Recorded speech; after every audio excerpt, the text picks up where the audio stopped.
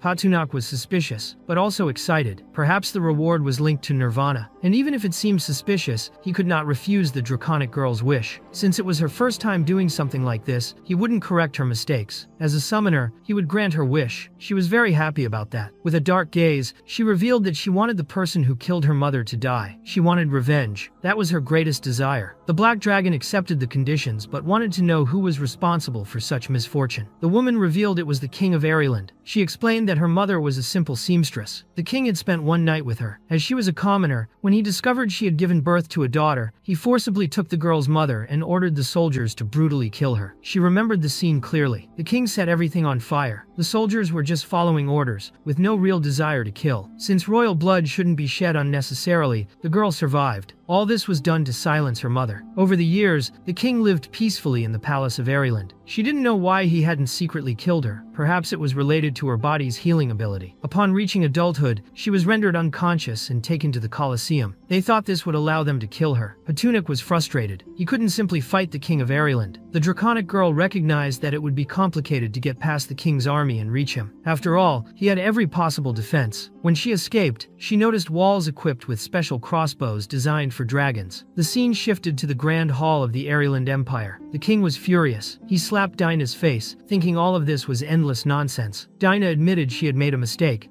The king was angry because he had already made it clear that they could not attempt to kill the girl. She couldn't be lost. He wanted to understand why Dana had done such a thing, as he could only see a reason if it had been necessary to maximize the power of her blood before the ritual, or perhaps due to cruel oppression, extracting materials directly from her blood. Dana, the king's daughter, explained to her father that she didn't know the black dragon would appear suddenly in the Colosseum, let alone that he would take her there. Had she known, she would never have brought the girl there. She would have oppressed her in a private place. The king believed his daughter knew nothing. He wanted to know if Dana had been observing his boots closely. She replied that she didn't care about the type of boots her father wore. Whether they matched him, no man could be as charming as him. Then, he did something to her. Next, he opened the door. His boot was covered in blood. He explained to the guards that they should take his unconscious daughter and warned her that if she made another mistake, he would remove her other eye. The scene shifted to the council room of Ireland. The king had given plenty of time to find an ancient church book used in a transformation ceremony, capable of transferring the girl's bloodline power to him. After many experiments, he was close to the final step, but the material needed for the ritual had escaped. He was furious and wanted to understand how a still not adult black dragon had managed to infiltrate the royal city. The knights admitted their failures and apologized, saying the dragon appeared suddenly. The king then wanted to know if they were saying the black dragon came through a portal. He considered this arrogant, as, being a knight, he understood magic better than the magicians themselves. He knew it wasn't simple for a good mage to use teleportation. He wanted to know if there was any magical matrix in the Royal Society Colosseum, but the knights found no trace of teleportation spell there. Even so, other methods of teleportation existed. They showed him an old divine summoning description, used by soldiers of the Winter Empire. with the ability to summon the Conqueror King from the capital to the battlefield at any time. In the end, the king didn't understand the point, but the knights explained that the Conqueror King was summoned as a god, and that was how the Black Dragon arrived at the Colosseum. The king then ordered them to find a mage and prepare a tracking spell to locate the Black Dragon. In addition, he would mobilize the Knights of the Golden Order. The scene shifted to Patunak's cave. He explained to the draconic girl that he understood her thirst for vengeance, but killing the king was unrealistic, as he was the Void Knight, former head of the 8th classification. He asked if she didn't prefer to fulfill another wish, like killing the princess, but the girl only wanted the death of the king of Ireland, as he was the root of all the tragedy in her life. She wanted to cut out the evil at its source. Patunak was frustrated because the girl wouldn't listen to advice. The system had informed him that he would only receive her powers after her death, but later changed its mind, demanding the contract be completed first. Only then would the special NPC die, and he would inherit her powers. The Black Dragon regretted having promised to fulfill her wish. Now he saw it all as a mistake. There was no deadline to fulfill the contract, nor was it necessary to do it personally. Even so, Patunak explained that his strength wasn't enough to help her take revenge. He said announcing that the Black Dragon wanted to kill the king would be useless, as that revenge made no sense to him. If she truly desired vengeance, she should do it alone. The girl was surprised, thinking Patunak was magnificent for showing her a path. In the end, he made it clear that she now had extraordinary abilities, could grant dragon powers, and even use fire breath like him. He then thought she should form her own army and conquer some territory. Thus, as she progressed, at some point she could destroy the entire kingdom of Ireland. The draconic girl listened thoughtfully. She began to remember some things and concluded that, if she had the chance to fight for her own destiny, the men of that kingdom would retaliate fiercely. Therefore, she was grateful for the guidance the Black Dragon had given her. Patunak, on the other hand, had no idea what on earth she was talking about, as that wasn't exactly what he meant. Still, he thought he had dodged a bullet and fulfilled his role. He had given her a sense of security, but made it clear that a spark could ignite a fire, and a journey of 1,000 miles begins with a single step. The draconic girl interpreted these words as mystical and philosophical. She then asked him to give her a name, saying it would be an honor and that she wanted to follow him forever. The Black Dragon agreed and began calling her Shivana. He touched her forehead,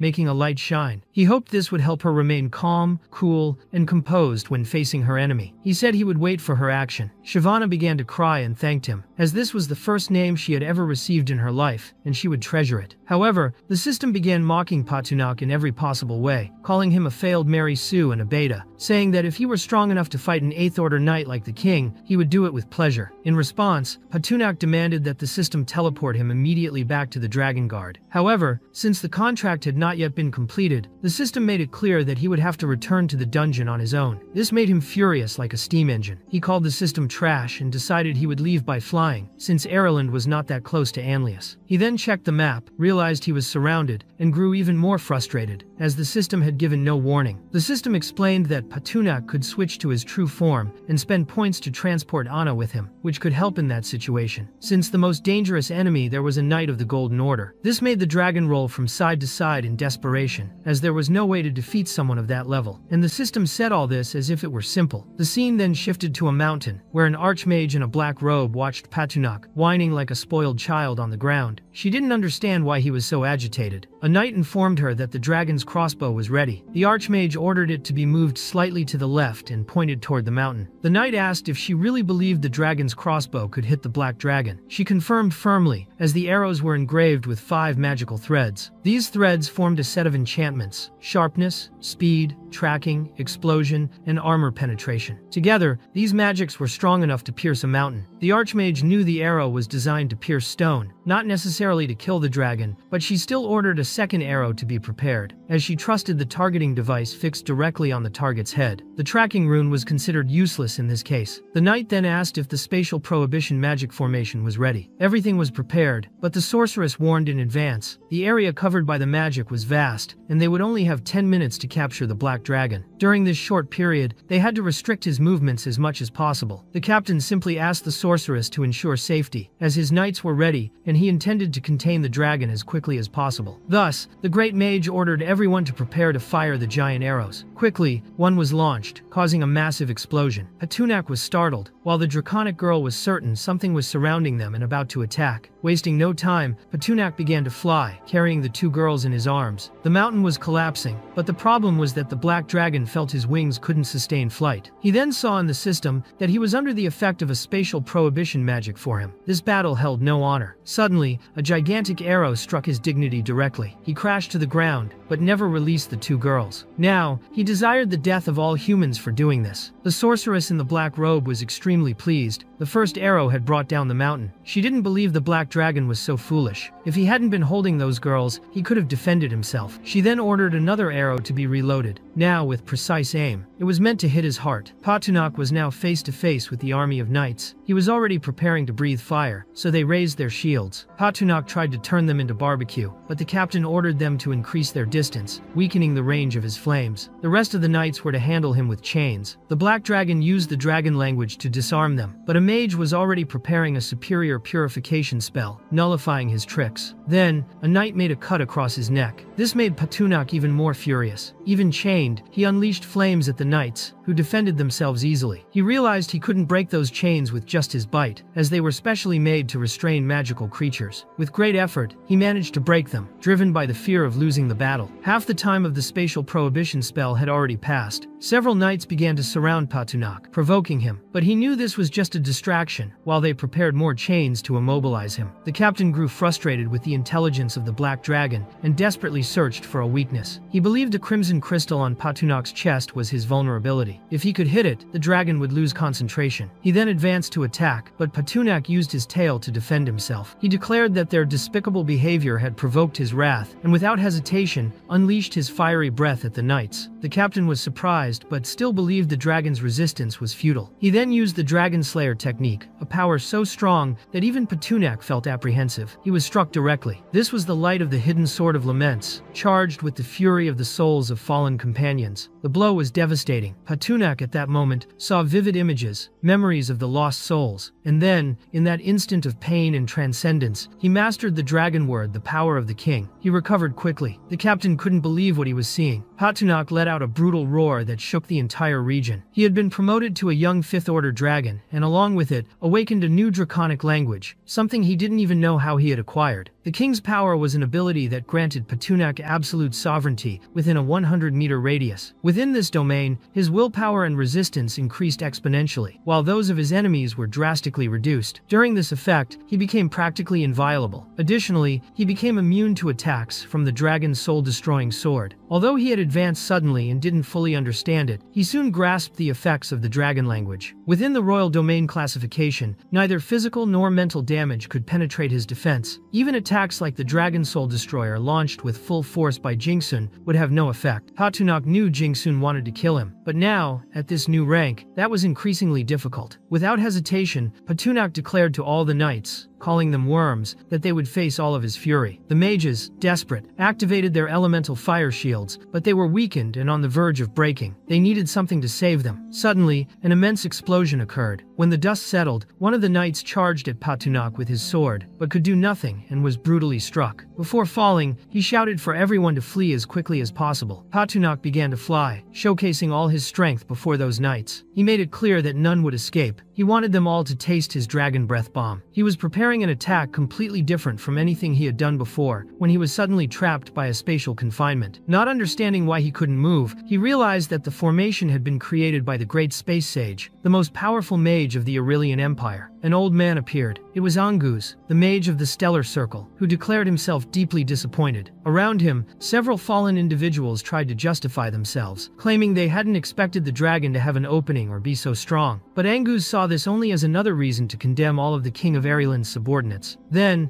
a young man armed with a dragon crossbow approached and greeted Master Angus. The mage ordered him to prepare to finish the task. When he fired the crossbow, the spatial confinement would be temporarily unlocked to allow the arrow to strike the black dragon. However, Angus warned that he did not have enough power to conjure the confinement a second time. This was a one-time opportunity. Even so, the man assured his master not to worry. He was ready to fire the dragon crossbow at any moment. Patunok realized that these humans were talking about the crossbow again. He hadn't imagined they actually possessed it. He then asked the system if he could summon his true body, as he wanted to test if he could withstand the arrow. The system made made it clear that he would not survive. That arrow had been specially prepared to kill him. It was difficult to manufacture and had 5 runes engraved by professional mages. Patunak became quite worried. He had been summoned for a mission in the Airyland combat arena, but didn't know if the king sought revenge or if there was some conflict with Shivana, who had been under his care for many years. He asked the system for an efficient solution to escape the mess. He sensed that the humans were ready to fire at any moment. The system offered the possibility of teleporting his real body along with Anna. However, it made clear that only Anna would provide an effective solution to the current problem. Patunak was furious. The idiot couldn't mention anything involving Anna. He didn't think it was right to put her in such a dangerous situation. He already knew the system was capitalist and only wanted to extract points at any cost. He then asked if there was another way to spend points to get out of the problem. The system suggested patience, explaining that a combat power calculation mechanism existed and that there was a possibility the Black Dragon might not even defeat Anna herself. This left Patunak extremely surprised. At the same time, he believed the system was wrong. Finally, the system explained that detecting the distance to the dungeon would cost 500 points, summoning his true body would cost another 1,000 points, and teleporting Anna would require an additional 1,000 points. The Black Dragon was incredulous. He had assumed the system would do it for free, but the capitalist system made it clear that Patunak was under spatial confinement, and resisting the force of this confinement was no easy task. Patunak accepted and asked the system to perform the teleportation. Suddenly, Anna appeared. Without wasting time, she opened an elemental water portal. She realized the danger Patunak was in and wouldn't let him suffer. A gigantic water creature emerged from the portal. It was 7th level, which impressed Patunak. The creature saw the material plane as a delicious sacrifice, but it soon noticed something approaching, an arrow. The creature was struck. The shot pierced through it and continued toward Anna, who was standing in front of the Black Dragon. She raised her barrier. Patunak watched in fear. Angus couldn't believe that a First-Order mage had summoned a Tide Lord of the elemental water plane. He looked up and saw an immense fireball coming toward him. He grabbed a potion, realizing the enemies didn't understand that even without the spatial restriction, they couldn't act recklessly in front of a space sage. The potion restored vitality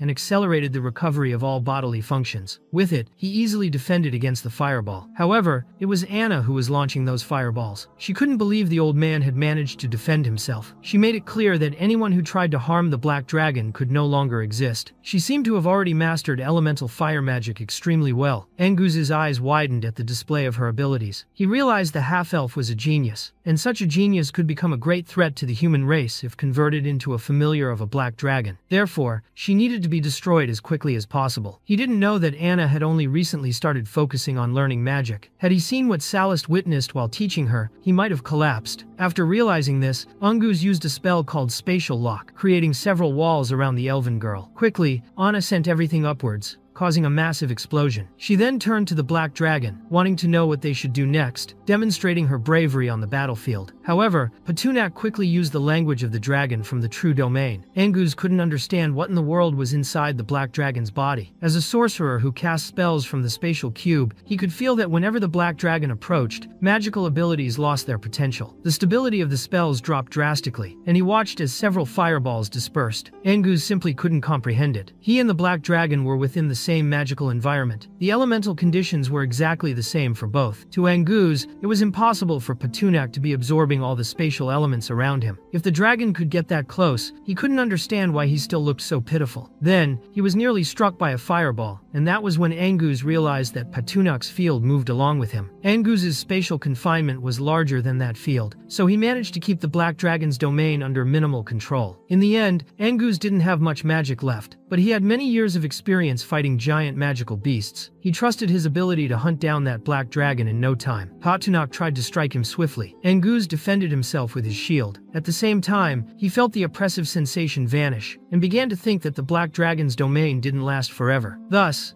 Angus saw an opportunity to kill Patunak. He ordered his men to ready the ballistae, for he would create the perfect opening. Suddenly, his shield shattered and he vanished, leaving the Black Dragon confused. Patunak believed the wizard had little power left, so this would be the perfect moment to finish him off, until he saw a portal above, and thought he shouldn't waste that chance. Angus thought that Black Dragons were an extremely barbaric race, much like Red Dragons, who only knew how to use their claws. He prepared an attack with the tip of his fingers. Patunak unleashed his fiery breath toward Angus, who once again defended himself with his shield, swearing he would now play rough. Angus opened a portal and drew a sword. knowing the Black Dragon would move constantly in a ranged fight. But in close combat, he believed he could narrow Patunak's options. Suddenly, a golden shield emerged from Enguz's magic. Patunak believed the old wizard was hiding something, for he had used a spatial vortex spell and reversed the transformation, turning the dragon breath into a shield. Thus, Patunak thought Enguz deserved to feel the power of his dragon claws. But before he could use them, Enguz appeared behind him and struck with full force. At the same time, a high-level water elemental materialized behind Enguz as well. Anna, with her dragon horns and wings, quickly used her skill called Infernal Explosion. Enguz thought it was the same old trick, but he was already seasoned in such situations. In the end, he redirected Anna's attack to strike the water elemental instead. She grew alarmed, and the black dragon suffered a deep cut on his arm, feeling immense pain. To make things worse, Enguz managed to draw more of Patunak's blood by slashing his neck. Patunak was outraged. It seemed impossible to even touch that old man, who was incredibly agile and dodged effortlessly. He had really believed that, together with Anna, they could handle the wizard, but now he saw it wouldn't be that simple. In the end, that old man was 3 levels above the black dragon himself. Even with his magic nearly depleted, Enguz managed to fight both Patunak and Anna at once. Meanwhile, on the other side of the mountain, the sorceress in the black robe ordered another shot from the dragon ballista. But the black dragon used his thermal vision ability and found what he wanted to see the old man moving. Then, he used his claw to grab him. Enguz couldn't understand how the dragon had managed to perceive his movement. Quickly, he reforged his shield with magic. The shield came from a hero's cloak, strong enough to withstand any physical attack up to level 7. The black dragon thought Enguz could no longer scream and threw him directly toward the incoming giant arrow. The sorceress in the black robe saw that the aim was literally at Enguz's head and stood in disbelief, unable to comprehend what was happening. The arrow caused a massive explosion, sending sparks flying toward the black dragon, who shielded himself with his wing. Anna,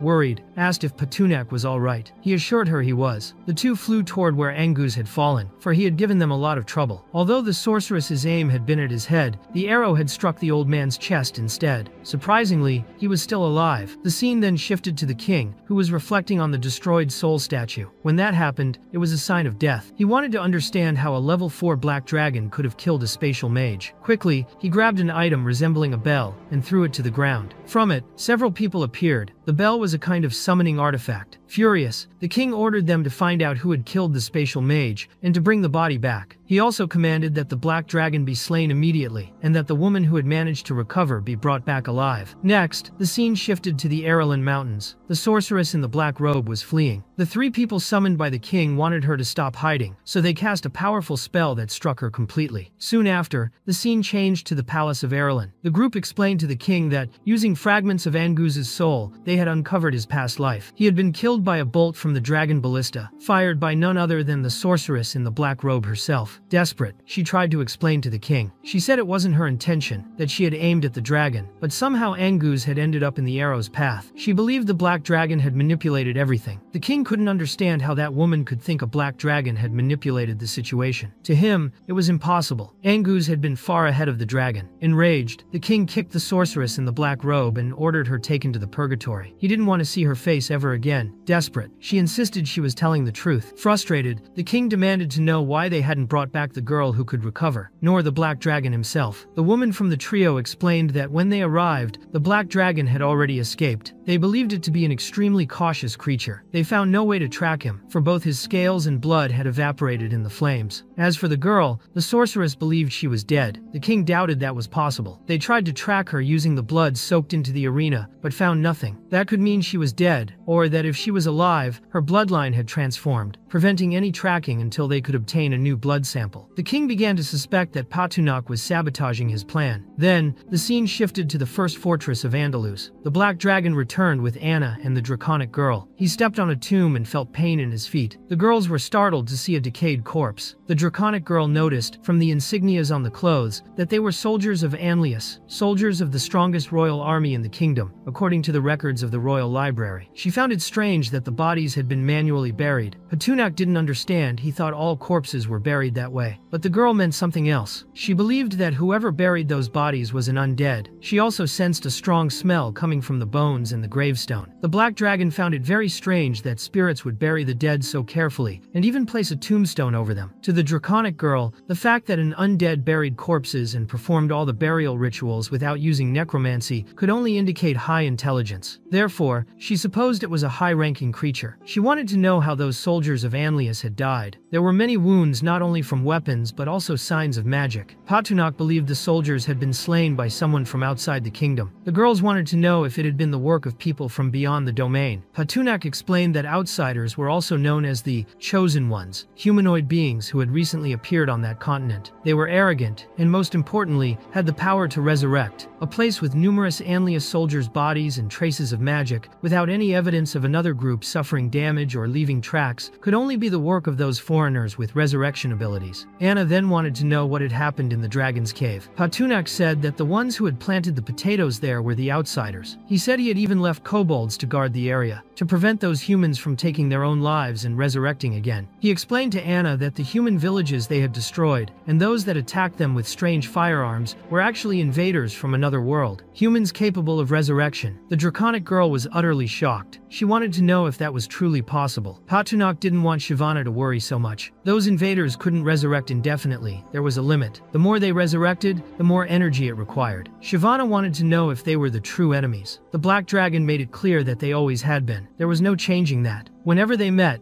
they were to be killed without mercy. Then he showed her the first fortress that had been taken, and asked Shivana if there were any human defenses nearby. Shivana replied that 3 kilometers away lay the city of Silver Light, and 7 kilometers northwest was the city of White Bones. Before those, there were only small villages with few inhabitants. Then Patunak breathed fire over all the tombstones, and flew away with the girls. The nearest city was Silver Light. The three believed that there, they would find the group of beings from beyond the domain. The scene shifted to the city of Silver Light. The guards on the walls were dead. The smell was recent. They must have died only a few days ago. The group continued walking through the ruined streets. Shivana still believed it was the work of the foreign beings. Seeing the bodies scattered everywhere, they concluded those beings were extremely cruel. They spotted a fallen girl but ignored her. Patunak thought the invasion had been swift. He concluded that the enemy's next target would be the city of the White Bear. Perhaps a war was already underway there. The girls seemed willing to follow him. Inside the city, a skeletal warrior riding a dead horse raised the woman who had been ignored by Patunak and the 2 girls. Then, the scene shifted to a knight being attacked by an arrow. He blocked it easily with his axe. The knight's name was Olaid. The king asked whether that warrior could protect the city of White Bones. The wild warriors of Arilan, who supported Anlius, were brave, yet the king still wasn't sure if defending that city would be possible. Olaid made it clear that, no, they would not be able to defend it. Still, the king had no other choice. Olaid believed the king of Anlius needed to cast away his fears. If the city held, he would hold with it. If it fell, he would die alongside it. Suddenly, a group of soldiers appeared,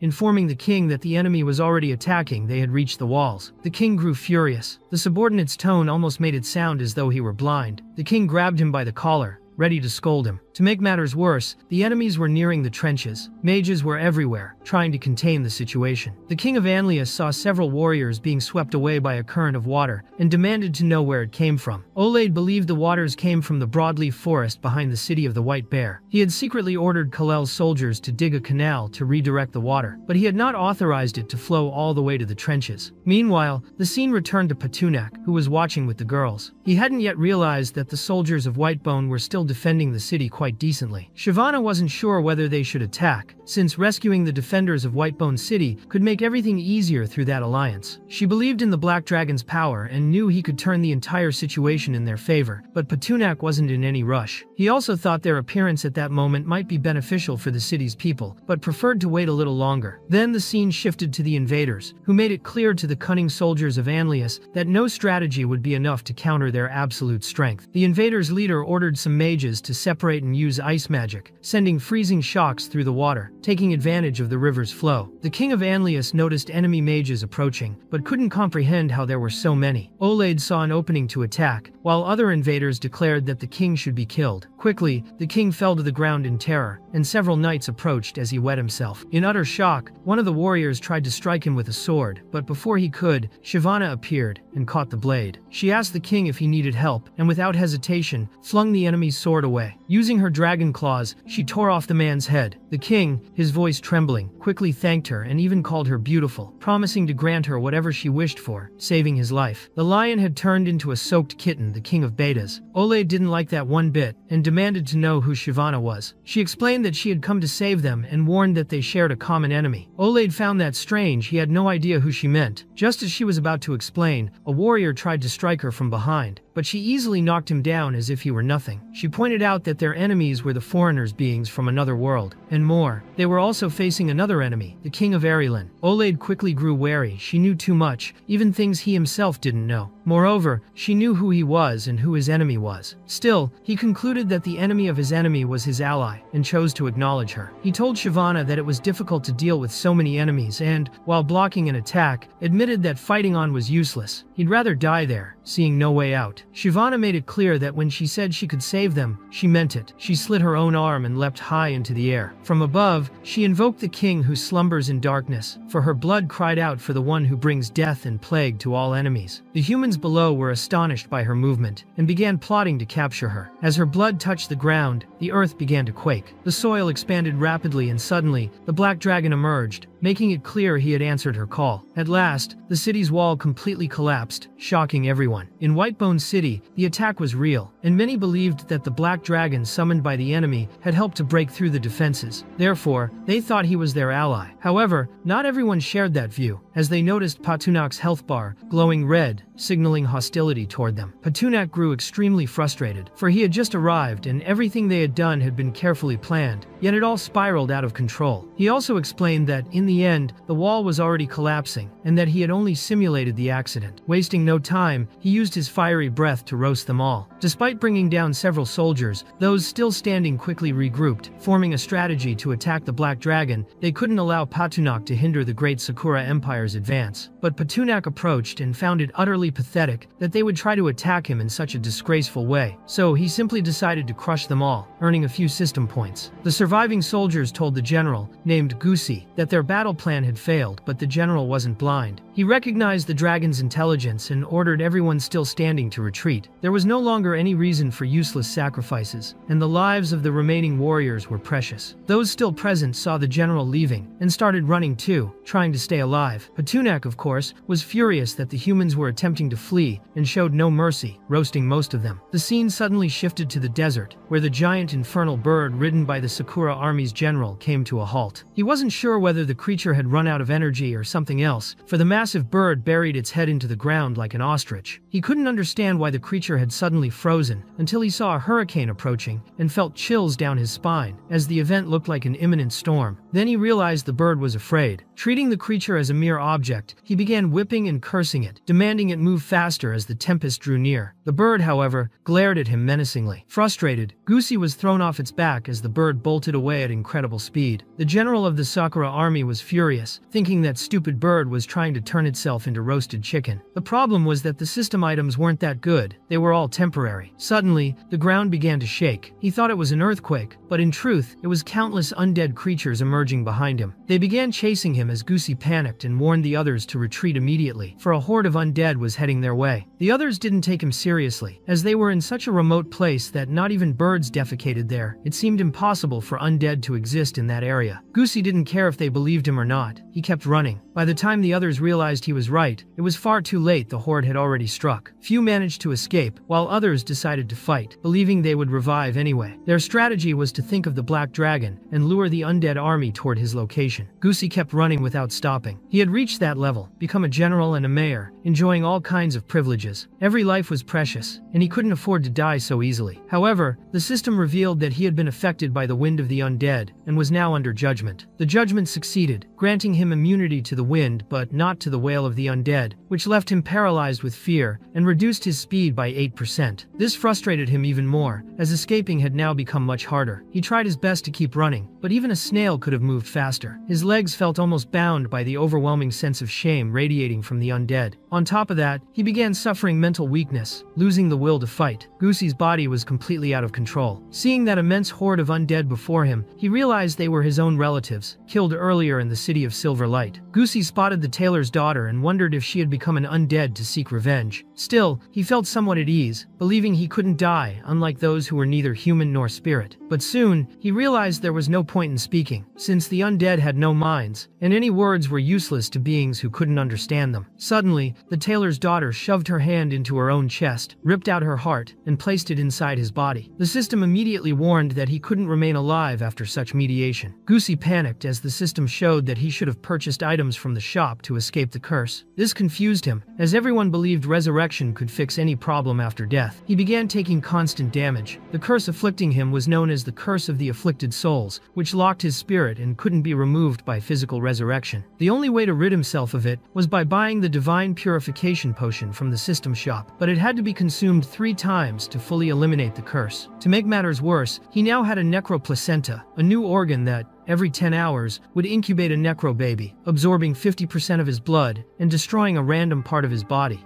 The undead woman who had cast the curse approached with a pair of scissors, and without hesitation, stabbed Goosey in the neck. He was terrified as she seemed to take pleasure in the act. Moments later, she tore his head off. Meanwhile, a skeletal knight wielding a sword on a zombie horse charged forward, leading a group of other undead creatures. The scene shifted to Anna, who stood beside the black dragon as he roasted 2 undead corpses. Anna saw something ahead and felt an ominous sensation. Patunak noticed a storm forming and believed the corpses belonged to the city of Silver Light. Those bodies had turned into undead too quickly. He suspected they had been awakened by a very high-ranking entity, especially considering the anomalies they had witnessed earlier. The city of Silver Light had reached its peak of corruption. Its rage had transformed into a high-grade material, allowing the undead to be awakened directly, without any ritual. Listening to the Black Dragon's explanation, Shyvana and Anna finally understood how it all worked. Anna asked if they should attack the undead together, but Patunak didn't think that was a good idea, as the undead had taken control. He pointed to a dark cloud on the horizon, the cloud of death. He explained that if they entered the area covered by it, their essences would be weakened by the undead's presence, and they couldn't guarantee they'd be able to cast a fireball as powerful as a nuclear explosion. Even so, Shyvana, full of courage, only wanted to know from her master how they could proceed. Patunak explained that the undead were actually a fusion of corrupted corpse essence and accumulated wrath. Under normal circumstances, the cloud of death would thicken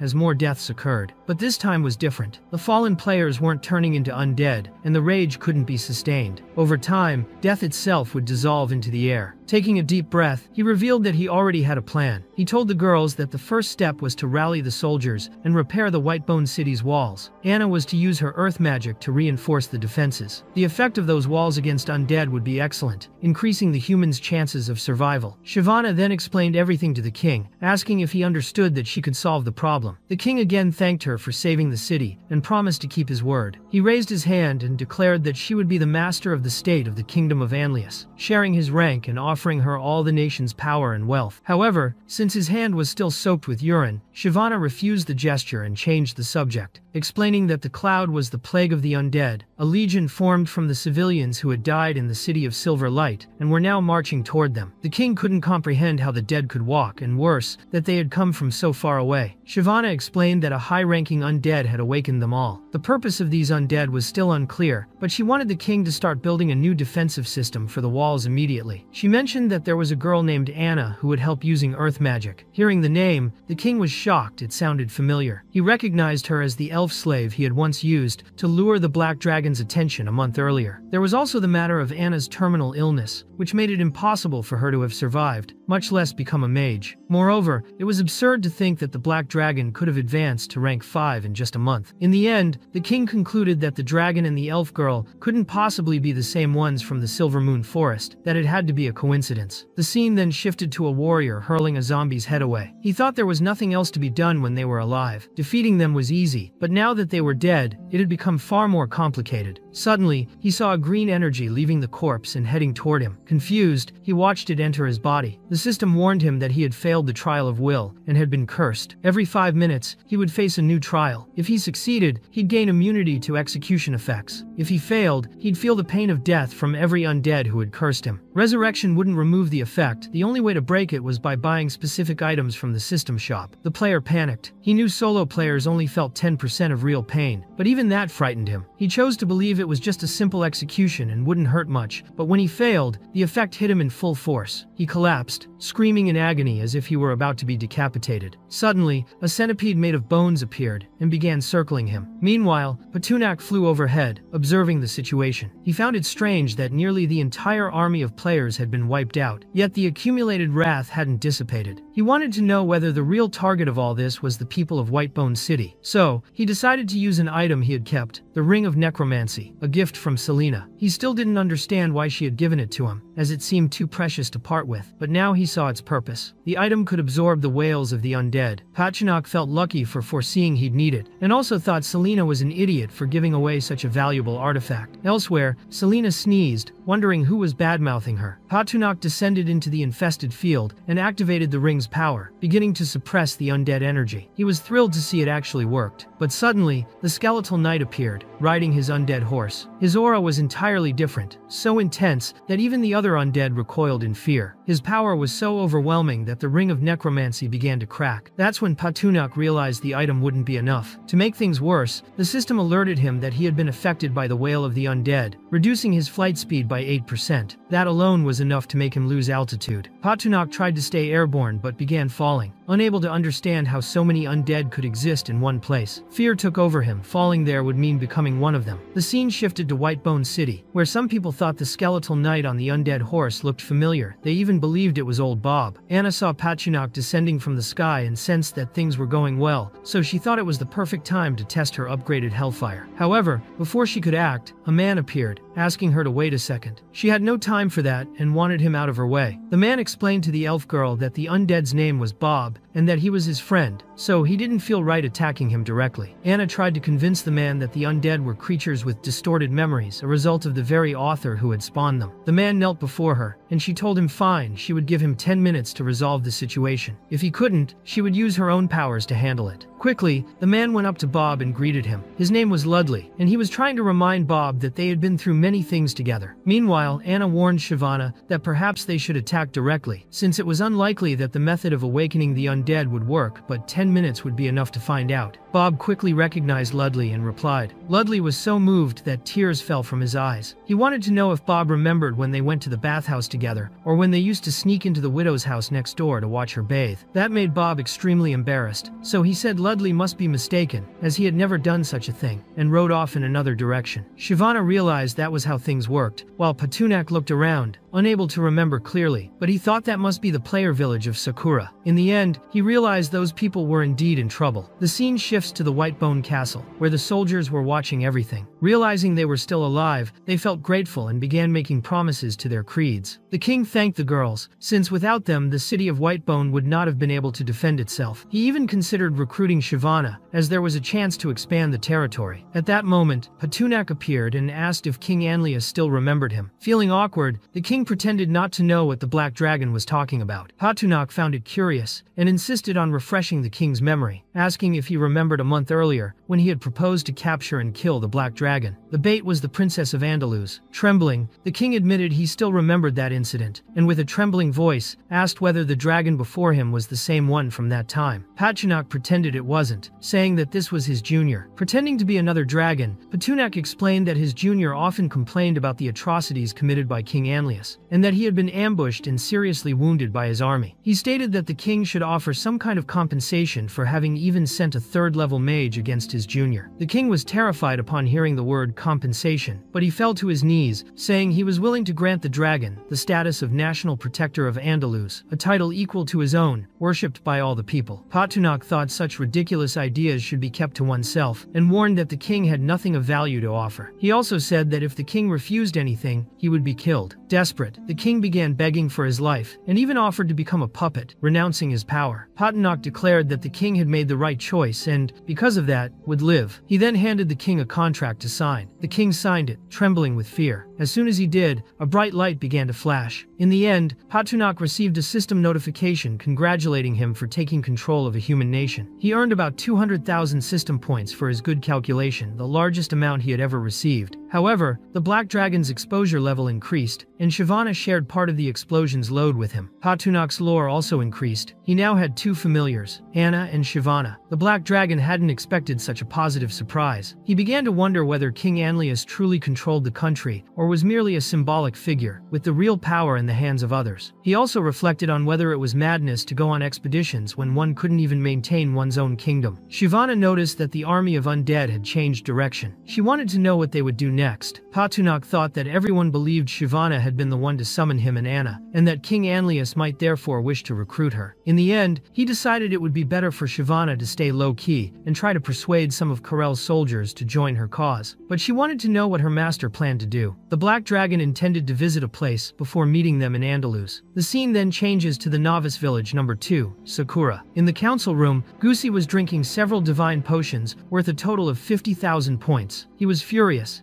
and even smashed one of the bottles, as the curse persisted. He feared that brats would show up, even after spending so many points on the potions. Suddenly, a warrior rushed in, warning that there was a problem. The dead were coming to attack the city. Gusi became even angrier. He couldn't understand how that was possible. He hadn't expected the undead to arrive so soon. He wondered if they thought the people of Sakura were weak. The scene shifts to the city walls. Gusi sees a giant skeleton approaching. The warriors were already in position, as were the mages and priests. He warned that the undead had easily defeated the warlocks in the White Bear Castle, where they had been crushed by the Black Dragon. Now, Gusi was determined to protect the player village. He said the enemies were weak and would provide good experience. But then the system issued an alert. A demonic attack had been detected. The protection mode of the respawn point was activated, allowing magic and spiritual energy to recover 20% faster. The system also warned that if no one from Sakura village survived, everyone would lose their resurrection points. Gusi thought it was great to have a respawn point and believed there was nothing to worry about. But then Bob appeared, mounted on his undead horse, leading a legion of the dead. He used the Fear Shock skill. A mage then warned Gusi that they wouldn't be able to resist, as the negative effects were stacking too quickly. Desperate, he ordered the priests to use purification on all the mages. He commanded the mages to cast explosive fire on the corpse mountain, believing the creatures wouldn't withstand fire magic due to their low level. The Black Dragon suddenly appeared. Patunak asked the system whether, by hurling the priests into the air and tearing down the walls of the novice village, the undead would enter and wipe out the players. The system confirmed that any action taken by Patunak would increase his exposure but wouldn't affect his ability to capture core pieces of the player's city, something that surprised him. More confident, he didn't hesitate. With a low-flying dive, he startled the players, who began screaming and running. One of them shouted for everyone to hide. Patunak wasted no time and breathed fire toward the priests, causing a massive explosion. Gusi was shocked, trying to understand when the dragon had arrived. No one knew anything. The map showed no approach. Even so, he tried to remain calm and said the dragon wouldn't attack only them but also the undead. He ordered everyone into their houses, as they were protected and sturdy. Patunak saw the players hiding and interpreted it as a wish for death. He continued breathing fire but was surprised to see the buildings remain intact despite the explosion. He wondered if the Sakura players were using special materials to reinforce their homes. He landed and began inspecting the craftsmanship. With his tail, he smashed the roof and entrance, finding a few people inside and thought it amusing. The undead began to invade the place. Patunak used the dragon tongue to enhance his vision and found a structure where two men were digging a tunnel. He didn't know whether it was for attack or escape. Soon he found the tunnel's exit and realized those two had no way out. He unleashed his draconic breath, and the pressure caused the entire tunnel to crack. The system congratulated him for eliminating all Sakura players with the help of the undead. He received 280,000 system points and obtained a city core fragment. Meanwhile, Bob rode his undead horse forward. The protagonist approached, demanding that he hand over the crystal. But Bob thrust the crystal into his own eye. Patunak panicked and chased after him. The skeleton began releasing immense energy, generating an explosion so powerful it hurled the dragon away. The magical energy spread across several tombstones. Patunak realized he was in a cemetery. A barrier formed around the place, angering him, as he wanted that core. The system warned that the enemy had begun the territorial domination process. Suddenly, a giant hand emerged and shattered the barrier. The cemetery began to rise. Patunak screamed in despair. To make matters worse, the system reported that a world boss had appeared. The location was marked on the map with the name Lord of Death, Bob Carlberg, 5th Order. Level 48. All players received the alert. A description of Bob appeared, a skeletal knight who once served as King Anlius's guard. The system also stated that he commanded an army of undead that would fight alongside him. A world-level teleportation portal had been established. The scene shifts to the fortress of player number 1 Celestial. The red-haired swordsman reflected that this time, the world boss wasn't just higher level but had wiped out the Sakura players in the Andalus region. Meanwhile, at the fortress of the second player in Sakura, the warrior was furious. Last time,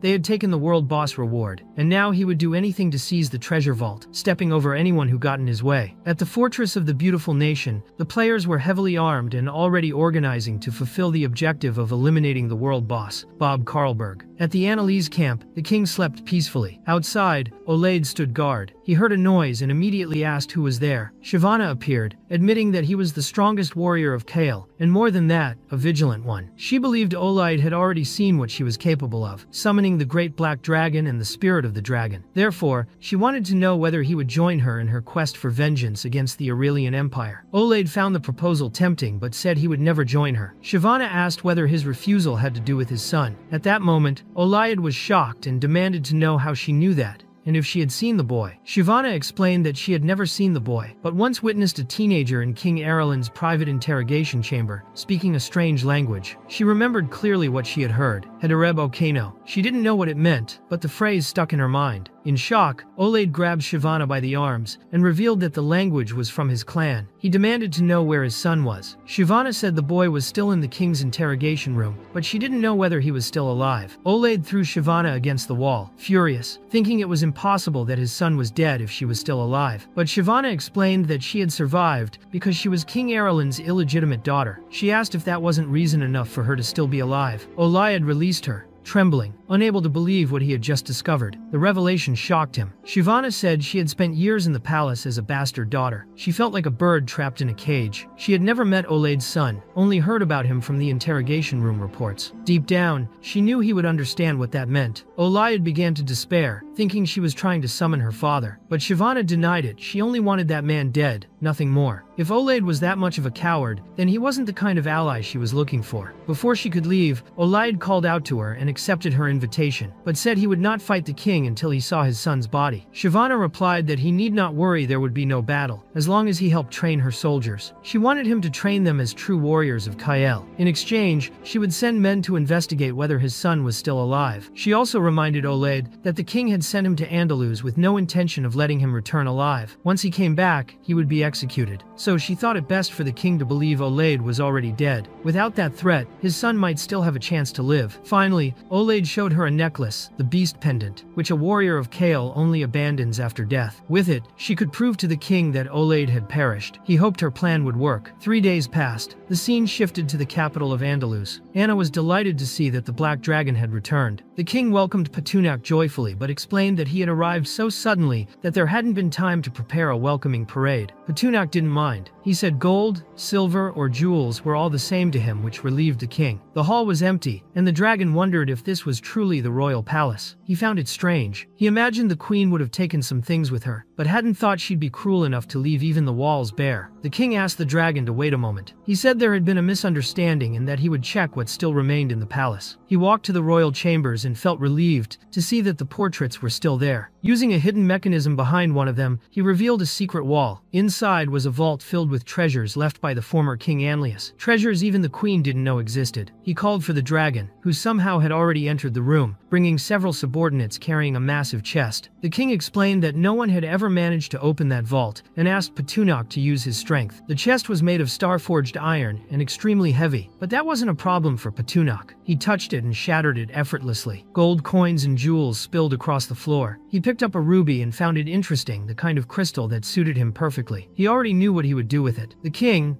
nervous, said he would go inform the palace kitchen to prepare something delicious for the dragon to eat. Petunak didn't object. When the king left, he summoned Shyvana and asked her to follow him discreetly to learn what his true intentions were. The scene then shifted to the mountains of Anlu. The king rode with his men. He remembered that the queen had established a retreat there, just a few kilometers from the capital, behind the Andalus palace. Since she had taken many of her belongings, he thought that if he found her, he could ask the dragon to bring everything back. Shyvana, hooded, followed him from a distance. She saw saw him arrive at the Anlu camp and heard a woman's voice coming from inside a cabin. It was the queen, though Shyvana didn't know it yet. She wanted to understand who that woman was. Shortly afterward, the king arrived at the camp. One of the soldiers approached, asking for the reason for his visit. The king said the war was over and that he had returned. The soldier, uneasy, explained that the queen was busy and would send a knight to see when she could receive him. The king grew furious. He said the queen was his wife and that it made no sense to wait for permission. He swore that anyone who had failed to protect her would pay with their lives. Mounting his horse in rage, he rode ahead. Some knights whispered that perhaps the king was no longer the same man as before. He galloped to the cabin. When he arrived, his horse stopped abruptly, and he slipped and fell to the ground. As he got up, he saw a scene he could hardly believe. His queen was with another man. Betrayed mercilessly, he froze, trembling. He could barely believe his eyes. With cold disdain, the queen looked at him and ordered her lover to kill him. The man immediately drew his sword to obey her command. But before he could strike, Shyvana, who had been following the king, cautiously slashed the soldier, restraining the queen. Before he could even react, she declared that the queen's heart was cruel enough to disappoint even her, for Shyvana was still alive. The queen, panicking, began to scream for guards, calling Shyvana a monster and demanding they kill her. But outside, the king saw that all the guards were already dead, slain by their own swords. The queen, in shock, began to tremble and asked if Shyvana had done all that. Shyvana explained that there was no point keeping soldiers who didn't obey orders. She believed the king wouldn't mind if she rid him of traitors, and he fully agreed, saying they all deserved to die. In the end, the queen believed that, even if Shyvana was a monster, her neck was still her weakness. The queen rushed toward Shyvana, aiming for her throat. The king quickly warned the dragon girl to be careful. The queen managed to strike Shyvana's neck, but nothing happened. Her skin had become incredibly tough after receiving Patunak's blood. Shyvana seized the queen by the throat and coldly told her that, in her next life, she should find a sharper weapon. The scene then shifted back to the royal palace of Andalus, where Anna asked Patunak what they were really doing, since half the day had already passed. Patunak didn't see anything wrong with it after all. They didn't live there anymore, and King Anlius was now one of his familiars. What belonged to him also belonged to Anna. He explained that everything was going perfectly but didn't want to reveal the secret behind his ultimate trump card. Anna understood completely what the Black Dragon was up to. The next scene took place at the gates of Andalus's capital. The king wanted to know from Shyvana if they were heading the right way. The dragon girl hadn't taken a wrong turn, but she couldn't understand what was missing from the city. The king then realized that his entire kingdom had vanished. The palace was gone. Even the gates had disappeared. Meanwhile, Patunak was eating chunks of building material that Anna was tossing into his mouth. The king arrived on horseback, desperate and weeping, unable to comprehend what had happened to his palace. When he saw the dragon casually eating, he was completely stunned, trembling until he fell off his horse. Since Patunak had consumed 3 tons of stone, his defensive strength had increased by 150%, though his speed had dropped by 5%. He had basically turned into a living shield. His skin had been tough before, but now it was even more so. He wanted to know what level his defense was now, since a dragon crossbow had nearly killed him once. But with a 150% boost, he thought it was impossible for anyone to kill him. The system began combining perception techniques to answer his doubts, but his perception level was too low and required 50,000 system points to upgrade. Patunak thought the system asked too many questions and should just be more direct. So, he spent the money he had for the upgrade, but instead of 50,000, the system consumed 150,000 points, leaving him completely dumbfounded. In the end, the system simply raised his perception to the maximum level. The Black Dragon swore he would lock all his system points, so it could never spend a single one again. The system tried to calm him down, saying that at the highest level, problems would be solved much faster. Patunak asked if the system could actually handle full power perception. It could, but it was extremely exhausting. Suddenly, Patunak punched the ground, startling Anna, who wondered if he hadn't eaten enough. But the Black Dragon was upset about losing so many system points. He knew he could recover them eventually, but still felt bad, especially after realizing there were even higher perception levels beyond that. Angry, he ordered the system to keep analyzing, just to see how long it could endure the strain. Since the system was skinning him alive, Patunak decided he'd do the same in return. The system completed its analysis and revealed that the main component of his armor was adamantine, while the secondary materials from starstone were gold, silver, and granite. The armor could withstand a full-power strike from a 7th-rank fighter and multiple direct attacks from a 6th-rank practitioner. It could even resist an anti-dragon hunting arrow. But the Black Dragon realized that, in the end, it still wasn't enough. The only way to survive King Erlin's hands, an 8th rank professional, was to at least eliminate Anna's negative effects. The problem was that the new heart being implanted would take months to grow, and Anna didn't have that much time. Taking advantage of his improved perception, Patunak asked the system if there was a way to accelerate the growth of the golden fruit. The answer, yes, but it would cost 250,000 system points. And, as always, the system did it automatically, without asking permission. Patunak was outraged, shouting at the system for acting on its own. Suddenly, a powerful light began radiating from the black dragon's body. Anna didn't understand what was happening, nor did Shyvana feel safe, but she could tell Patunak was evolving, becoming even stronger. At that moment, the black dragon wanted to know how many system points he had left, intending to check what else he could improve. However, the system advised against making more modifications for now. It would be better to go to the Dark King's dungeon beneath the royal palace of Anlu, but teleporting there would cost 100,000 points. Naturally, the system was once again trying to bleed the black dragon dry. The system quickly notifies the black dragon that the dual heart was overloaded, and that he should remove it as soon as possible before things got out of control. This frustrates Patunak, as the system should have warned him before the upgrade, but it suddenly stops responding, increasing the dragon's anxiety as he has no idea what to do. Anna, worried, asks if Patunak is alright. He tries to pretend everything is fine to reassure Anna. After all, he was a fool who cared more about her than himself. Suddenly, an earthquake shakes the place, and Shyvana suggests they leave first, but Patunak tells them they'll be heading to the underground palace. The girls think it's far away, but he explains that's no longer the case. The scene shifts to the underground palace, where Anna is amazed to see that it lies beneath the capital of Anlu. Soon, they hear the sound of a bell. It's the two cats bringing Kaguya back once again. She wants to speak with Anna, who in turn wants to know why the witch is there. Kaguya explains that she was summoned by the holy maiden Celestine, who asked her to bring a gift for Anna. The witch then reveals a golden chest. Patunak wonders if it contains diamonds or jewels, but suddenly a bright light floods the room, and Anna is thrown toward the black dragon, calling him the great divine dragon as she embraces him. Patunak is bewildered, and Kaguya believes this must have been a vision from the Holy Virgin, who revered the black dragon. Only then does she understand why Celestine insisted the gift be delivered in private. Patunak asks if Kaguya received his letter, since he had summoned her himself. Kaguya confirms and, glancing at the message, asks if he's truly sure he wants to go through with it. The dragon nods without hesitation. Anna, still confused about what's happening, suddenly clutches her head in pain and collapses. A magic circle forms around her, and Kaguya lights incense in a small pot. Patunak, puzzled, asks what that is. The witch explains it's a calming incense used to ease tension. He asks if it works on dragons, and Kaguya sheepishly admits it's for personal use, leaving the dragon momentarily frozen. Worried, he asks how many times she's performed a heart transplant. Kaguya replies that she's only done one large-scale procedure before. This sends the black dragon into shock to him. She wasn't even a beginner, but Kaguya asks him not to worry, saying she memorized every step. Even so, he can't understand why she's trembling and sweating so much, and asks if the process requires opening the chest and tearing through the abdomen. The witch assures him that nothing so brutal is needed. Everything will be done through a ceremony. She goes on to explain that before the ritual, the subject must fulfill the conditions for transplantation, a subtle and advanced process. Kaguya says she'll perform it, because her master, a very experienced man, had passed away. Patunak, however, assures her she needn't worry, as he himself would ensure the ritual subject meets the necessary conditions. All she has to do is conduct the ceremony properly. Patunak then consults the system, and uses his points to reshape the second heart, adjusting it to the size of a human heart. The problem is that it causes excruciating pain, and he collapses, telling Kaguya he's ready. The witch watches, amazed, as the heart transforms into a perfect human form. She's in disbelief when she realizes there are two hearts, and recognizes that he truly is the great divine dragon, possessing such a unique anatomy. Channeling her magic, Kaguya begins the process. A powerful light descends upon Patunak, who screams in agony, while Anna lies peacefully asleep on the floor. The light then floods the girl's body, but Kaguya feels her throat tighten, and warns the dragon that Anna's demonic energy is resisting the procedure with overwhelming force. Trembling, she continues anyway. Suddenly, a demonic entity tries to interfere, grabbing and violently tearing her arm away. It becomes a true battle of energies, but Kaguya refuses to give up. She pushes herself to the limit to separate the demonic power that refuses to yield. Then, the system informs the Black Dragon that the heart has been fully restored and the debuff removed. His attributes increase dramatically, and his physical strength now matches that of a fully grown adult dragon. Patunak is thrilled to realize he's reached level 50 and is about to enter adulthood, which would grant him another huge boost. Kaguya confirms that the ritual is complete and that Anna could awaken at any moment. She bids farewell and leaves. The scene shifts to the Black Dragon's dungeon, where a group of players has gathered before the entrance. Their leader, Jindari, tries to motivate the others, assuring them they can defeat the dragon. Soon, the group defeats one of Patunak's army beasts, a boss known as Jackal. Jindari, excited to see a chest drop, believes he'll finally get his reward, but a brilliant light bursts from inside it. Confused, he assumes it's a self-destruct mechanism and, panicking, tries to store the chest in his inventory and run. Shaking, he grabs the chest and runs back the way he came, but everything looks different. Patunak waits for him silently, watching. The player, not recognizing the dragon, mistakes him for a large boulder blocking the way. Blinded by ignorance, Jindari thinks he can use the rock as building material, and without thinking, strikes it with his sword, since he doesn't even own a pickaxe. He's clearly never played Minecraft. When he realizes the stone is impossibly hard, he steps back, confused, until the system notifies him that he's facing a 5th-class mutant black dragon. Only then does he grasp the magnitude of his mistake and falls into despair. He quickly kneels before the dragon and begs for his life, promising to serve faithfully if spared. Patunak, who actually needs humans to help plant potatoes, finds him useful and offers him a chance. A prompt appears in the player's system, a legendary hidden quest. Jindari accepts immediately, vowing to serve the black dragon until death. The system then shows Patunak that he has granted a quest to God's chosen, Jindari, and that he can decide whether or not to give a reward. The black dragon is confused, realizing he's acting like an NPC. The system advises him to stay calm and explains that this anomaly is due to a modification made by the Supreme Will, which changed the world's rules to make it more game-like and facilitate player progress. Thus, special status entities like Patunak can grant quests. Player experience rewards and quest items are provided by the Supreme Wills. Patunak believes that with natives now able to grant quests, it could encourage otherworldly natives to take advantage of the players. After all, the natives offer rewards and half of the experience generated by players flows back to them, accelerating their own growth. The mysterious Supreme Will is consciously creating a balanced relationship between players and natives, and Patunak finds this idea brilliant. To him, the key to victory in that world is determining who truly rules the players or the natives. He then asks the system if, by giving Jindari a common weapon and 10 silver coins, he would receive system points in return, but the system clarifies it doesn't work that way. Faced with that, the Black Dragon declares that Jindari's task will be to help him plant potatoes, and he'll give him 10 silver coins to buy seeds, along with a basic sword to use as a digging tool. Jindari's system showed that he had completed the first stage of the quest, receiving 2,000 experience points, a common broadsword, and 10 silver coins. The player was thrilled with this hidden quest. It was only the beginning, and he had already earned a large amount of experience. He realized that completing all the tasks would be advantageous, and asked where he could buy seeds and where he would be planting them, believing Patunak was some kind of merchant NPC capable of selling rare items. The Black Dragon handed him a few potatoes and explained that he could buy seeds at the noble house, using his 10 silver coins. Calling him a fool, he also warned that his men would take him to the place where he'd be cultivating the potatoes, and that he had 1 month to meet the quota. If he failed, he'd lose his head. Jindari's system then displayed several simultaneous quests from the Black Dragon. He was to plant and cultivate a potato field within 30 days, with a reward of 20,000 experience points and 50 gold coins. Jindari's eyes widened. Not even the boldest members of the production team would propose such a thing. As he was escorted away by the kobolds, he tried to negotiate with the Black Dragon about the workload, saying he wanted more since the pay was so high. Soon, the system notified Patunak that he had become the true ruler of the nation of Andalus, and that he should rename the country to unlock new features. He decided to call it the Holy Black Dragon Empire, though he'd keep the name Andalus for now until the official announcement. After confirming, the system displayed information about the new empire, and Patunak thought its future looked promising. However, one section of the report appeared in red upon opening it. He discovered that the capital's walls were crumbling, the streets were in ruins, and both the government chamber and the Adventurers Guild were in terrible condition. The Black Dragon grew furious upon realizing that the nobles and kings had squandered Andalus's treasury on personal luxuries. He couldn't see how the country could possibly withstand the Arellan Empire empire. The scene then shifts to the night at the Andalus palace, where Patunak appears, sticking his massive head into King Anlius's tent. He announces that he came to ask a few questions, and everyone trembles in fear at his presence. Sensing their nervousness, the dragon asks what they would do in his absence. One of the men replies that they would simply follow orders. The black dragon clarifies that's not what he means in his absence. Everyone is to obey Anna, Shivana, and secondly, the king of Anlius. No one dares to question the order. With a menacing tone, Patunak reminds them all that he is now the emperor of Andalus, and that he alone makes the rules. Displeased by the kingdom's pitiful state, he asks if they really think a dragon could live in a place like that. The king nervously tries to explain that part of the palace had been devoured by the dragon himself. Patunak takes this as defiance, and the terrified king thinks he's about to die, but the black dragon, showing some mercy, decides to spare him, saying that since Andalus now belonged to him, he would cooperate with everything that came from it from now on. Patunak then asks if anyone knows of any rare mines. The courtiers are confused as to why a dragon would want a mine, assuming he truly intends to develop Andalus. The king tells him there are 2 mines, with rare minerals in the territory. One is a silver mine occupied by the king of Ojiril, who strengthened its defenses and sent a golden knight to guard it. The other is a meteor iron mine, overrun by a horde of spiders that the royal army couldn't defeat. Hearing this, Patunak thinks the king is useless. He can't even secure his own territory. Now he understands why the queen had cheated on him. Patunak completely mogs the king with his words, a low blow that leaves everyone silent, especially the foolish monarch. Those mines were no problem for Patunak at his current level. The only concern was the meteor iron mine, since its condition was uncertain and the spider horde information was too vague. He decides it's better to post a bounty for player groups to explore the site. Now, Patunak realizes that having players grow potatoes is a real waste of potential. Suddenly, the players planting potatoes receive a system notification, saying they've been assigned many new tasks under the command of their benevolent sovereign, the Black Dragon. By completing them, they could regain their freedom as citizens of the empire. The first task was to repair and clean the public restrooms of Andalus's capital, earning up to 4,000 points. The second was to explore a meteor iron mine in the northwest of the Silver Moon Forest, with more rewards available. The daily potato planting job was the lowest paying one. Everyone gets excited. There were far better rewards than potato farming. They eagerly prepare to carry out Patunak's new tasks, so thrilled by the opportunity that they decide to fix up the restrooms immediately to get started. The Black Dragon watches, amused, seeing them act like beggars who just found gold in the trash. Suddenly, one of the players calls the Great Black Dragon Your Majesty, and proudly shows him the newly built restrooms, boasting about their advanced design for optimal comfort. Patunak sees that they're actually not bad, and grants the player the status of citizen. The man is overjoyed. He also reminds Patunak that the new building still needs a name. Since the restrooms were built by players from the Sakura group, Patunak decides they should have a name that gives them prominence. He informs the player that the name will be Divine Yasukini Restroom, catching the man completely off guard. Patunak explains that the restrooms are near the capital and should be associated with it, then asks what's wrong after noticing the player's surprised reaction. The player, not daring to oppose the dragon, simply accepts the name, but the Black Dragon slams his claw on the ground. He saw the player's reaction for a split second, and believes he holds an opinion contrary to His Majesty's, thinking it's an act of provocation. The player immediately drops to his knees, crying, and explains that he only remembered his hometown, which had a restroom of the same name. Pretending to be deeply moved, he swears that he spoke from the heart. Patunak doubts him, and the man swears that lightning should strike him down if he's lying. Suddenly, lightning does strike, splitting the man in half, leaving Patunak stunned. The system informs the Black Dragon that hygiene is an essential part of civilization, and as a result, he has unlocked the Dark Horde, which now requires him to choose where it will be placed. Patunak decides to position it at the city gates, and asks Anna to accompany him so she can see what he has built. She's excited to follow him, but when they arrive, the system reveals a surprise. He still needs 10 units of rare metal, 20 of common metal, and 50 of wood. Anna doesn't quite understand. She even thinks the structure might be hidden, while Patunak nearly has a breakdown. He explains to the elf girl that the construction isn't actually complete. He then consults the system to ask whether he should build it himself before placing it. But the system clarifies that everything is created by the Supreme Will, and it's not up to him. The system emphasizes that the Dark Horde is the only structure created directly through the Black Dragon's actions and certain conditions. He can use it to recruit Dark Orcs of his own lineage. Patunak realizes once again that the Supreme Will is directly intervening, and the structure seems more like a military barracks. The Black Dragon decides to issue a quest for the Sakura players, who immediately start gathering the construction materials he needs. Meanwhile, he catches the scent of something pleasant and wonders who's cooking. He discovers that Anna is roasting a boar with Shyvana. Anna is using dragon breath, and Patunak wants to know how she gained that ability. Anna explains that since her last awakening, she has grown stronger, learned a new way to breathe, and can now breathe fire. She asks if he thinks it's cool. Patunak ponders, believing that thanks to the heart transplant and his blood, Anna has inherited some of his abilities. Shyvana brings the black dragon a piece of meat, asking if he wants to taste it. He refuses, saying it's just roast meat, and he's not interested right now. A few hours later, both girls are lying on the ground, stuffed from eating so much, and Patunak, who initially refused, ends up eating too, gnawing on bones. He's roasted nearly all the boars outside the city. The scene quickly shifts again. Several players arrive carrying the construction materials and inform their emperor that they've brought everything he needs. They struggle under the weight of it all, while the black dragon enjoys his roast boar in style. He picks up the materials as if they were Lego bricks, demonstrating the vast difference between him and humans. Once the requirements are met, the Dark Horde construction finally begins. Patunak expects to wait a while, but is surprised when the building completes in the blink of an eye. The players can't believe it. They wonder how Patunak managed to construct the building so quickly, as it simply appeared out of nowhere. The people swear it's a miracle, certain that the black dragon himself must have built it. However, the joy of the poor is short-lived, and the curse system once again demands more materials from Patunak, who continues placing everything in the furnace. Anna notices a similarity between that furnace and the teleportation matrix, which makes her a bit suspicious. Suddenly, a massive monster emerges from within. The players begin to believe that another miracle is happening, as it is now also bringing new creatures into the army. The monster approaches Patunak, kneels, and declares with honor that it is blood and glory, presenting itself as a dark orc, and making it clear that it will fight for its master. The black dragon is extremely pleased with what he sees, and the system displays extensive information about the dark orc. Although the orc's strength is inferior to that of the army's wolves, they possess unique abilities and unparalleled mass production capability. The most important priority now is to acquire rare metals before mass production becomes possible. He then instructs Shyvana to bring Balakli and the Grey Wolves, as they will fight for the secret silver mine occupied by Ojiral's army. The scene shifts to the secret silver mines along the Andalus coast. The knight grows frustrated as dark clouds move across the sky, fearing a storm is coming which stresses him, until he is suddenly surprised by the presence of the black dragon, and is quickly struck. Patunak had set fire to his boat, and the man screams for help, but it was all just a dream. The man wakes up frightened in his bed, trying to understand how he had such a strange dream, until his subordinate arrives to report that they are under attack. The man asks if it's a black dragon, but the subordinate is confused. There is no dragon. What is happening is that some well-dressed bandits, mostly mages, are causing problems, and the attacks are costing a lot of money. However, the subordinate also brings good news. They've captured a prisoner. The mustached man wants him brought over for interrogation. The scene shifts to the dungeon, where the prisoner is none other than Jin Dari, who quickly promises the knight that he is willing to be a prisoner, and that he fears death. He is a cowardly failure, who surrenders easily, and pleads not to be left alone in the desert, wanting to join them. The Golden Knight understands that Jin Dari is just a bandit, trying to ally with Ojiral, and the army leader informs him that they do not kill without reason. All Jin Dari needs to do is behave, and everything will be fine. He must simply cooperate. He immediately orders his subordinates to lift Jin Dari and tie him fully to a chair, leaving the prisoner bewildered about what the hell is happening. The leader of Ojiral summons a mage named Kurian, wanting him to brainwash Jin Dari to discover why he is there. But Kurian explains that brainwashing is a painful process, and will leave the prisoner stupid afterward, so he asks if the mustache man is sure about what he wants. The leader doesn't care about Jin Dari. He only wants the information, leaving the prisoner completely shocked by his insensitivity. The mage then begins the process, and Jin Dari panics, knowing that Patunak's plan could be revealed. Quickly, Jin Dari begs the mage to wait, claiming he knows a secret no one else does, and if he is turned into an idiot, it will never be discovered. The mustached old man, resembling a gossipy granny, demands to know what secret that is. Jin Dari says there are too many people nearby, and he doesn't want them to hear, but the old man begins threatening him, saying that if he tries anything, he will die anyway. Then Jin Dari, mocking the old man, reveals that the secret is that he is his long-lost father and begins laughing loudly, literally laughing in the face of danger. The old man immediately grabs his sword, making it clear he intends to kill him for daring to humiliate him. The scene then shifts to Andalus's square, where Jin Dari steps out and realizes how cruel the native humans are, killing with a single strike and often preferring decapitation. He comes across the Black Dragon, who is lecturing several players, calling them losers for failing to obtain any information, or even enter the mines, which Patunak finds ridiculous. The players kneel, crying, trying to explain themselves to the Black Dragon. They just want another chance to prove they can accomplish what he needs. Jindari approaches Emperor Patunak and informs him that he has completed his mission, discovered what is happening in the mines, and asks that His Majesty not punish his companions. Thanks to their sacrifices, he was able to gather the information. He reminds Patunak that they are a team, and the Black Dragon is pleased to hear this. Jindari explains that the most powerful man in the mines is a silver knight named Crobat, accompanied by the Archmage Kurian. He hands the Emperor 80 gold coins found along the way, and notes that since the land belongs to the Black Dragon, he would never hide anything. All of it must be returned. Patunak sees that Jindari has completed the mission with excellence and recognizes potential in him. He decides to grant him a higher role. Jindari will now command others in place of the Black Dragon himself. Patunak warns him not to fail, and Jindari promises he will never disappoint His Majesty. He thus receives the title Administrator of the Foreign Kingdom, gaining a special status and realizing he is already benefiting from substantial bonuses. He vows to do anything for the Emperor.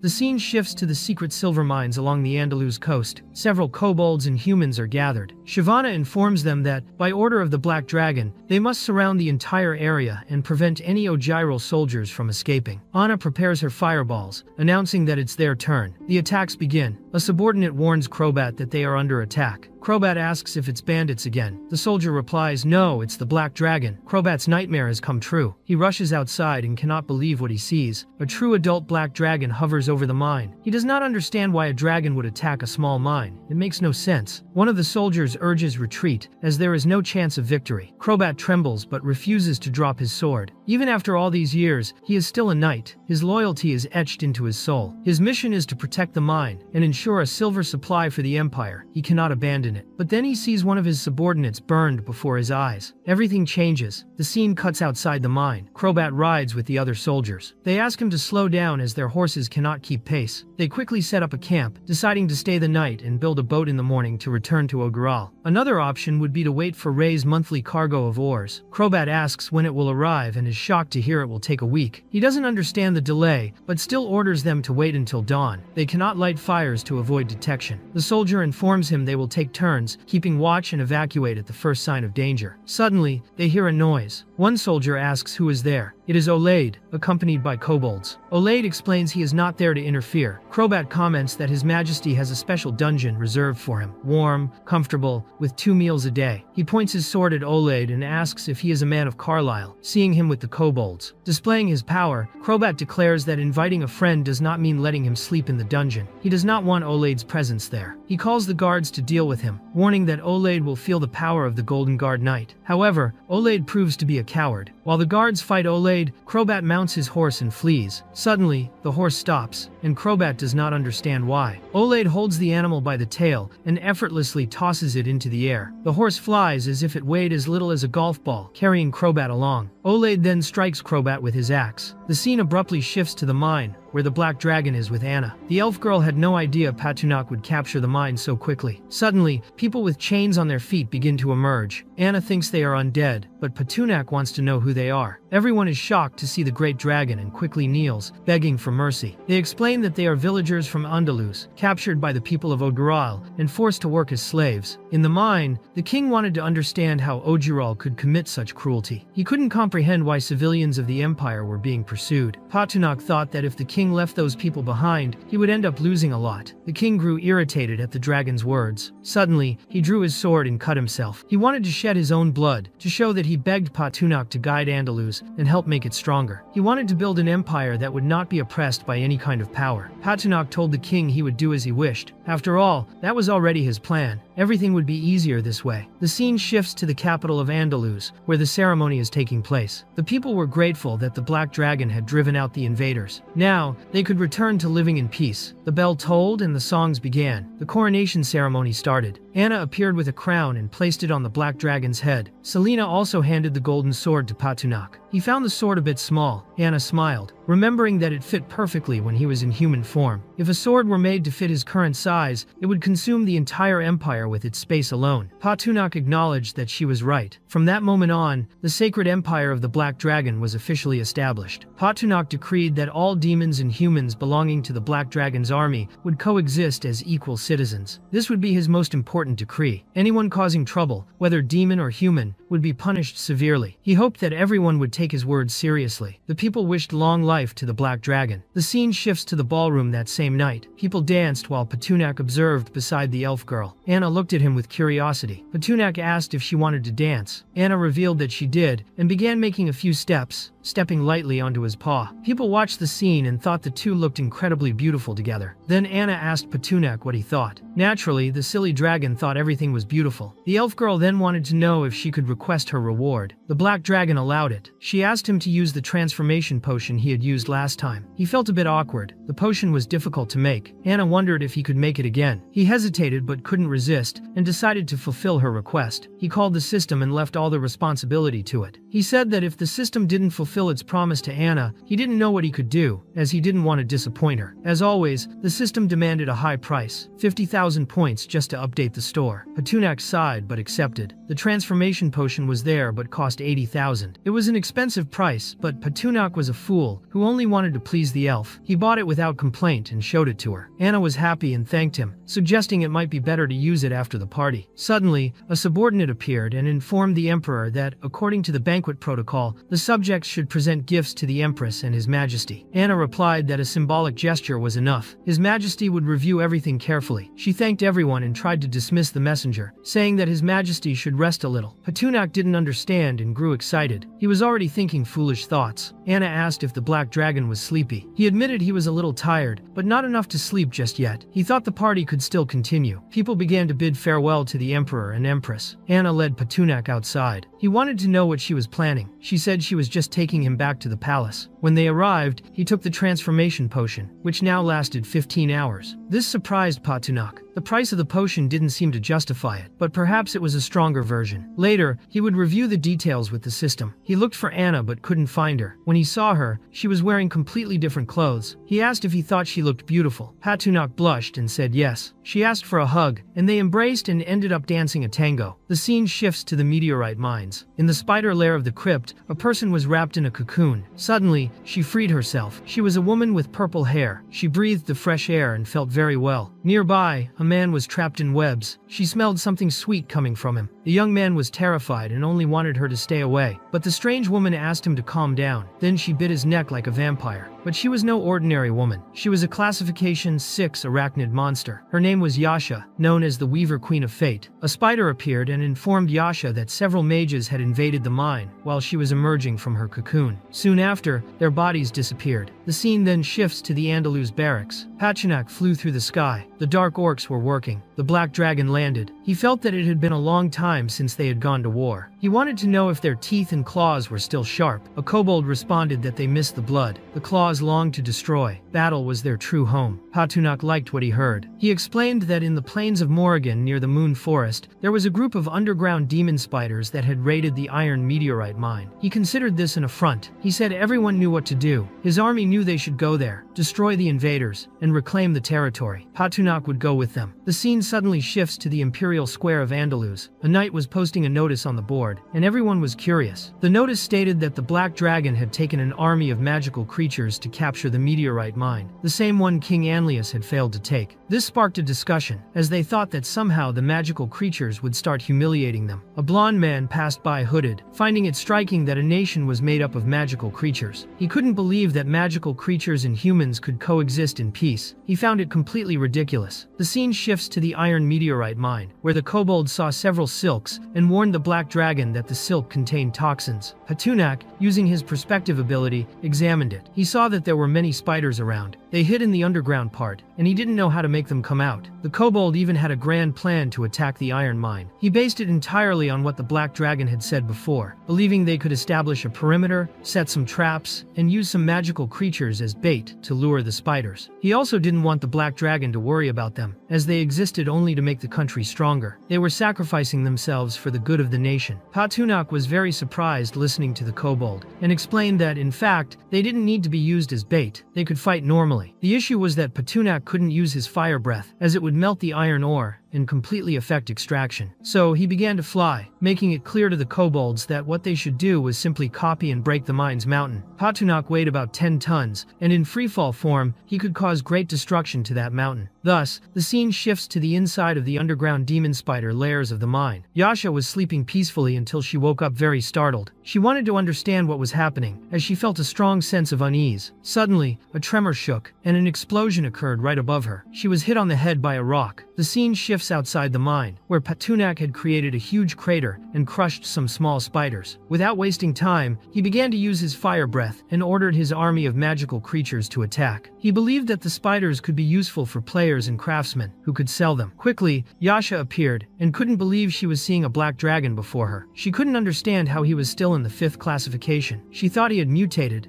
and if he were really a mutant, it meant he was in the 6th order. She then called Patunak, declaring that they had no feud and she didn't understand why he was using his army of magical creatures to attack her mine. Yet, she was giving him a chance to spare himself if he simply left immediately. Patunak didn't fully understand what she meant when she said the mine was hers, and declared that the land he was standing on at that moment was his own. He made it clear that the mine was his, and gave her a minute to leave and carry all her spiders away. Yasha was furious, thinking he was nothing but arrogant and petty. The black dragon didn't care about her insulting him in every way, and she declared war against him, warning that he would pay for being extremely stupid, as the dark territory was not a place for a low-ranking dragon like him. Patunak immediately noticed how she referred to that territory, and found it extremely familiar. Yasha wanted him to demonstrate the power of his death ray, and the black dragon thought it was nothing. Meanwhile, Yasha thought he was very stupid, as she was using 6th level dark magic while he was 5th level. She hoped that her ability would pass through him completely, but he resisted effortlessly, and she couldn't believe it. Patunak declared that, in front of absolute power, any resistance was completely useless. Thus, he attacked Yasha. The attack was so strong that it completely obliterated the spider woman. The black dragon couldn't believe she was just that, as he thought she would give him much more trouble. Then he decided to give her some of his dragon blood, as turning the enemy into a loyal subordinate and having them work for him for dozens or thousands of years was far more profitable than simply killing her. Quickly, Yasha was completely renewed and quite surprised. She couldn't believe she was under a dragon blood contract. That was how she had healed her wounds. Without wasting time, the black dragon ordered her to call all her spiders and make them stop attacking. Yasha declared that she was at His Highness's service and commanded all the little spiders to cease their attack. All the little spiders obeyed. Patunak wanted to know about the Weaver Queen of Fate. Yasha explained that she came from the Shadowlands, where she served under the command of the Night Queen, Lascaux. This region, an underworld compared to the surface of the material plane, was inhabited by deformed beings who hated the light. In the first year of the calendar, the Dark Elves entered the shadows, and 1500 years ago, Lascaux was targeted by a conspiracy led by Alice, the Queen of the Forest Spirits. Gravely wounded, Lascaux fled with a group of elves to the underworld, where they were welcomed by Rosie, the Queen of Spiders, and became known as the Zor Elves. The Black Dragon was aware of the conflict with the underground dwarves and the Zor Elves, but it had been ongoing for a long period, and perhaps they wouldn't pay attention to that meteorite mine. However, Yasha explained to Patunak that she had sensed the Black Dragon's arrival 3 days ago, and had sent a group of demonic spiders to seek help from the Zor Elves. Reinforcements were supposed to be on their way, and at that moment, the Black Dragon declared that he would crush her to death, leaving Yasha very frightened. Patunak also thought that the arrival of the Dark Elf reinforcements could be a major problem, but if they didn't know about the Spider Queen's betrayal, it could be quite beneficial. However, he had no idea of the abilities the Dark Elves might have. He wanted to know how long it would take for the elves to reach their location. Yasha explained that beneath the meteorite mine, there was a dark fissure connecting to the Shadow Territory. She also stated that the Dark Elves were exceptional climbers and, if they left today, they would arrive the next day. But, fearful and trembling as she had to say this, Yasha believed it was most likely that the Dark Greta was already sealed there. The explosion caused by Patunak had been intense, and the terrain below the meteorite mine had completely changed. It was then that the Black Dragon realized the arrival of reinforcements had become a mystery. He couldn't stay there indefinitely, but he also didn't want to give up the mine. He believed that the elf reinforcements would certainly suspect that the fissure was blocked when they arrived. Pachunak instructed Yasha that when the reinforcements arrived, she should say that the iron mine had been attacked, and that both the spiders and the human army had been defeated. At that moment, the Zor elves would likely be furious and demand information. She should make the Zor elves go searching for him. Yasha did not understand why His Majesty wanted the Zor elves to attack her city. But it wasn't exactly that, and Pachunak decided to take a look at the system. The update had brought cheap items with good effects. He ended up buying a powerful aphrodisiac potion and gave it to the spider woman. Yasha immediately felt strange and wanted to know what it was, as she felt a sensation she couldn't suppress. Pachunak was surprised to see that the potion was so powerful just by looking at it. He warned that it would be better to involve the elves in something first, and that it would be ideal to dilute the potion a little, so the concentration wouldn't be too strong and negatively affect the elves. Yasha quickly wrapped the potion in her cocoon. She thought Her Majesty was a little confused about one thing, and the black dragon was ready to listen. Yasha didn't understand why they would let the elves survive, as after all, they were enemies. She thought they could use the potion and the trust the Zor elves had in her to defeat them all. Pachunak saw that the spider woman didn't understand. He explained that exploiting the workforce was the most fundamental human right of capital. Alive dark elves would give more value to his empire. Dead ones would just be dirty, stinking corpses. Yasha really didn't share Patunak's perspective, but the Black Dragon thought she didn't need to understand much. She just needed to do what he wanted. He declared that she was part of it, and over time, she would come to understand. Now he ordered her inhabitants, who lived in the depths, the infamous spiders, to find the meteoric iron ore that was scattered everywhere. Since everything was exposed, except what had yet to be extracted, he would take it all back to his empire. Yasha simply confirmed His Majesty's order. Suddenly, the scene shifted to the shadowy region called the Great Greta of Sephuman. The head of the Hunters' Legion, Morella, was riding a creature known as the Dark Leopard when an elf informed her that the path was blocked. Morella wanted to know the situation, but the other elf had already given orders to the goblins to clear the way. Despite being skilled with gunpowder, the goblins often made mistakes, and opening the path could take time. Morella approached the blockage. She saw that the rock had been crushed with brute force only an ancient Carabear could exert.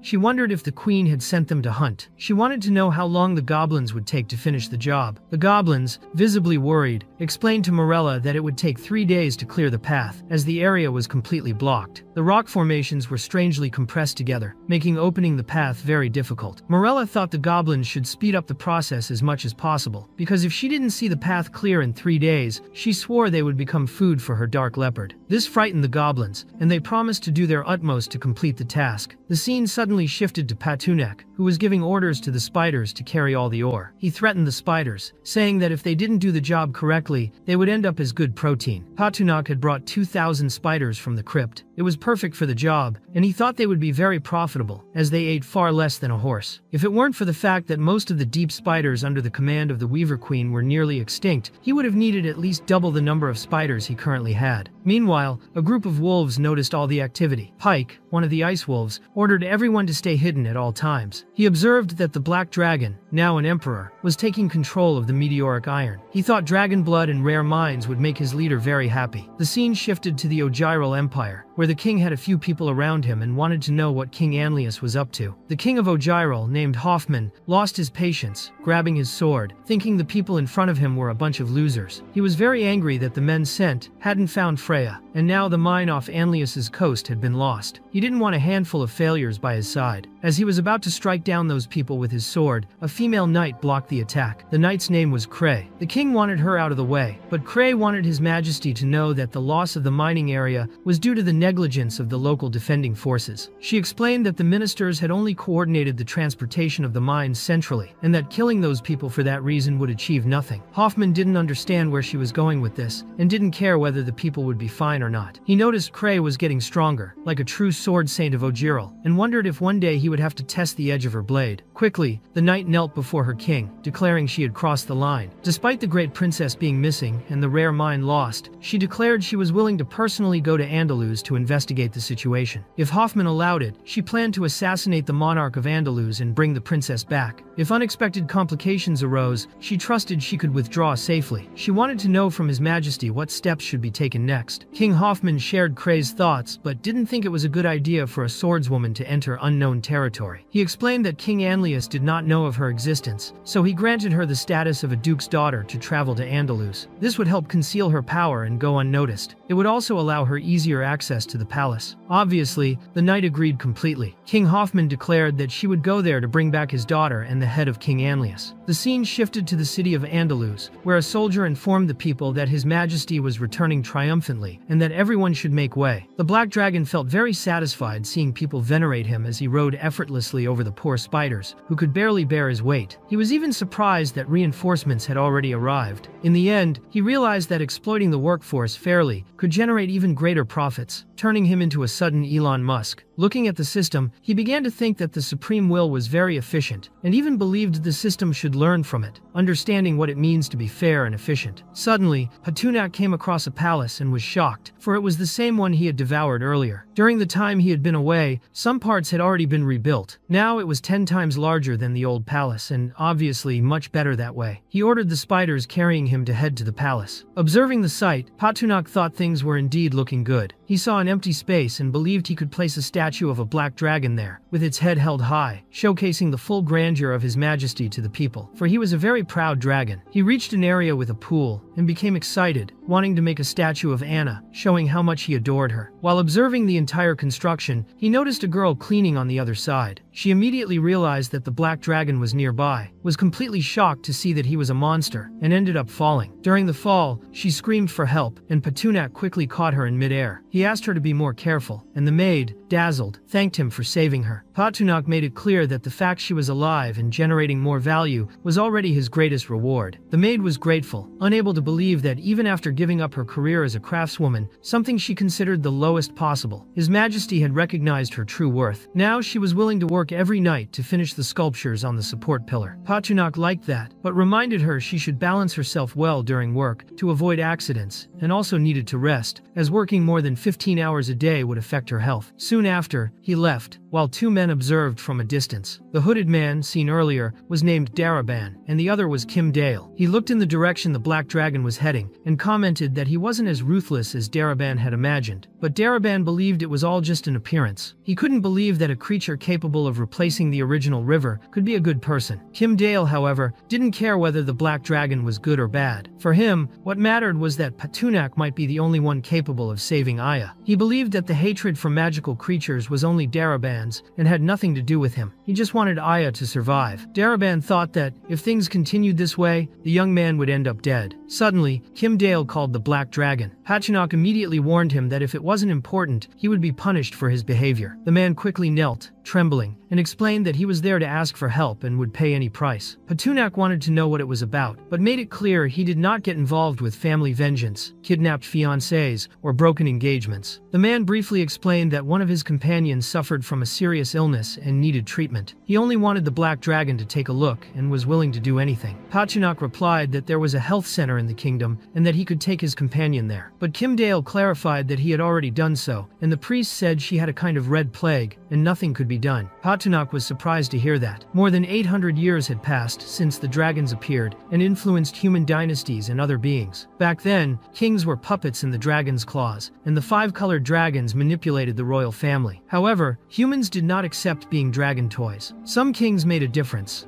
like Aralan II and the king of the Kanwako Empire, who created the Red Plague to gain more power over the dragons. King Kanwako sacrificed his soul to the goddess of corruption, who greatly valued her first devotee and granted him powerful strength. Then Kanwako added the power of corruption to the food offered to the Red Dragon, and that was how the Red Dragon ended up infected by corruption. He developed multiple tumors, began to rot, and became increasingly irrational. The divine nature of corruption also sealed Kanwako's fate. The disease known as the Red Plague spread throughout the kingdom. Patunak saw it as a contagious curse, transmitted through blood, and wanted to know if the young man was aware that his companion's body problems were caused by this plague. Kim Dale was aware through the priests, but didn't know if it was difficult to treat. Patunak asked him to bring his companion as quickly as possible. Upon arriving at his residence, Patunak was shocked by the amount of blood there. Jindari was being bitten by the woman and shouted for Kim Dale not to come closer, as she had gone insane. Then, several system alerts warned that he had been infected with the Red Plague and would die quickly. Frightened,